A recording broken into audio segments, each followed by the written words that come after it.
Wow. What does it mean to be here? Oh my goodness. So for those of you who don't know me, I'm a Laurel lifer, and I'm here with my sister Alexandra, class of '09, also a Laurel lifer, and some of my very favorite Laurel teachers, including Mr. Houston and my advisor, Mrs. Stevens. And I'm here with my parents, Lalana and Robert Green, who are the best chauffeurs and applauders and check writers that you will ever meet.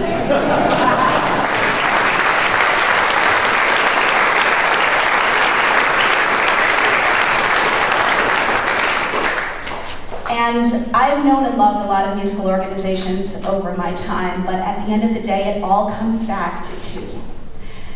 And one of them's Laurel, which is the place where I learned not only to do a lot of really great music, but where I learned that I could do anything and anybody could do anything.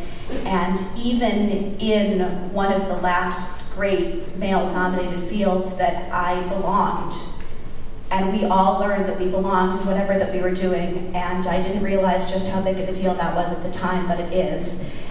And so at the end of the day, it all comes back to that. And the other organization that it comes back to is Apollo's Fire, because I don't know if many of you remember the moment where everything changed, whenever that happened, but I remember it. It was November of 1998, and my AP Latin class was having a really exciting Friday night out. Our teacher, Ms. Majula, had invited us over to dinner at her house, and we were going to go see an Apollo's Fire concert. So, okay, I said, this is great. And we got to the concert, and it was Monteverdi's Vespers, which is another great piece that was written for the city of Venice.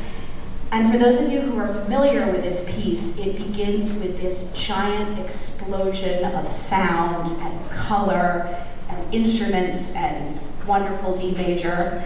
And I was sitting there, and all of a sudden we had this explosion, and lightning struck, and I said, what is this, and how can I do it for the rest of my life? And I didn't know what it was, but I was going to do it. And I'll never forget that moment.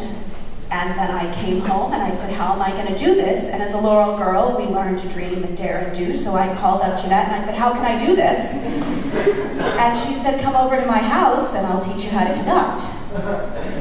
So I went to her house and she taught me, it wasn't just the beat, it wasn't the beat patterns.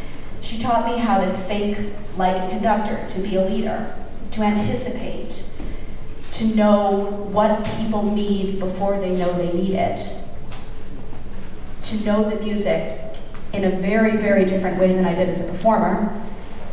And then she gave me a baton.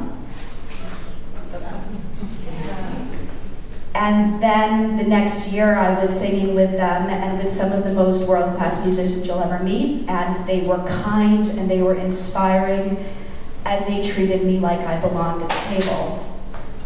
And the rest is history. So thank you all for being a part of what makes great places like this exist in Cleveland, being part of Laurel and Apollo's Fire and everything else that we have here.